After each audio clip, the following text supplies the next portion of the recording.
Boa tarde a todas e a todos. Estamos mais um dia aqui, hoje quarta-feira, para apresentarmos Vamos Abraçar a Sexualidade número 5.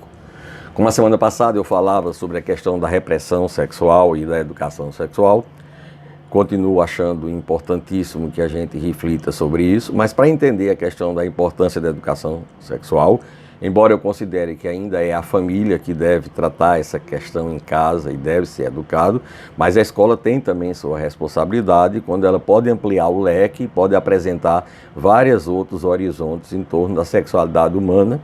E para aquelas famílias onde não se sente bem, você pelo menos tem a escola que pode trazer um conhecimento científico, um conhecimento adequado, onde a sexualidade seja vista do ponto de vista amoroso, do ponto de vista afetivo, né, e bastante significativo para a vida humana, como a gente sabe. O amor é uma coisa belíssima.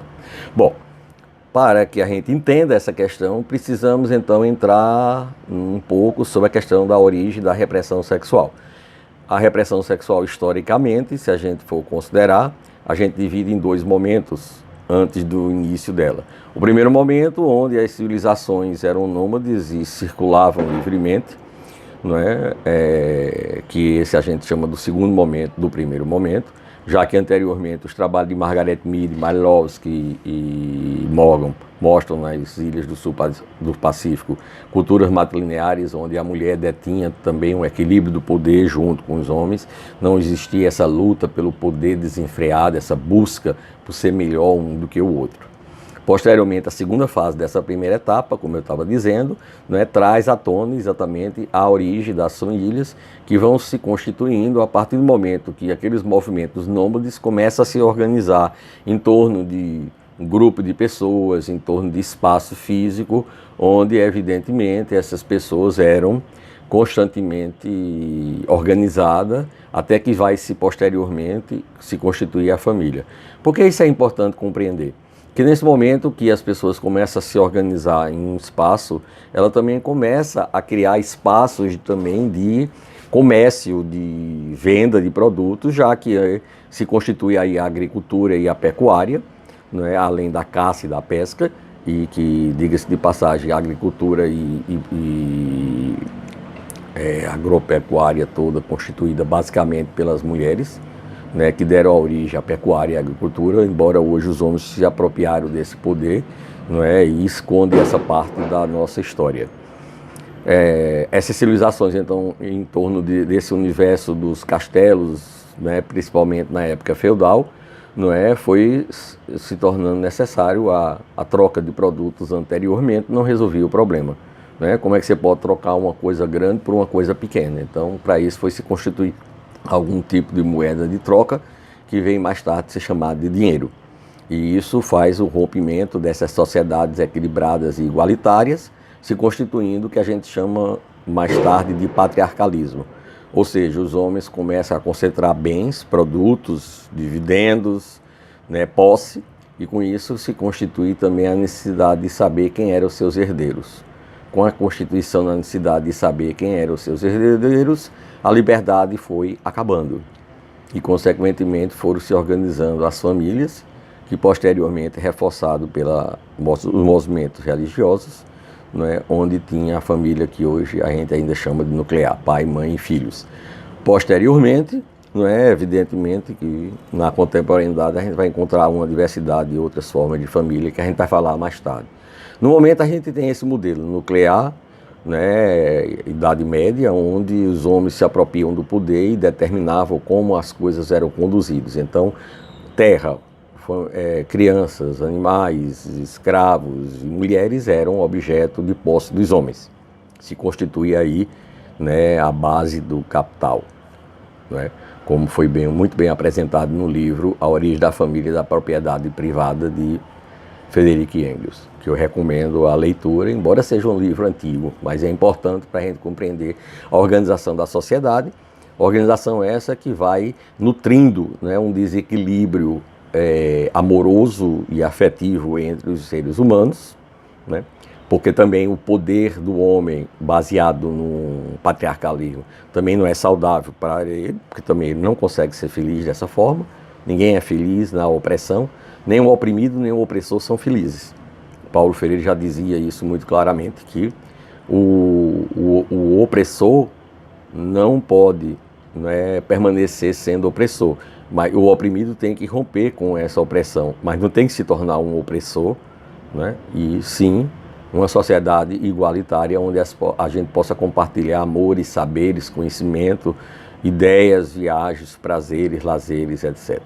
Bom, essa sociedade, portanto, capitalista, não é, segrega homens e mulheres ao mesmo tempo, não é, porque o dinheiro passa a ser, não é, a mola mestra de toda a sociedade e de toda a cultura, o que infelizmente faz com que a gente perca, né, o contato, perca a sensibilidade, perca o amor. E, consequentemente, isso vai criar, não é, esse modelo de repressão, nos quais agora as mulheres, né, que eram anteriormente livres, passam a ser agora as escravas também desses homens. Até o termo pode soar estranho, não é, pela concepção do que se é escravo, mas quem não tem poder e não tem capacidade de gerir sua própria vida, não é, não deixa de ser uma forma de escravidão. E as mulheres passaram, não é, como os trabalhadores da mão de obra, também a ser escravos desses senhores. E, consequentemente, isso gerou, não é, objetivamente, não é, a repressão e a base das civilizações que caminham, de certa forma, até a contemporaneidade, com significativas mudanças que nós iremos discutir posteriormente. Essa repressão, consequentemente, né, quando você reprime alguém, no caso a mulher e as crianças, nas crianças você reprime a liberdade delas crescerem livres e saudáveis. Nas mulheres você não permite que elas sejam, né, detentoras de si próprias, e com isso, evidentemente, que gera uma infelicidade.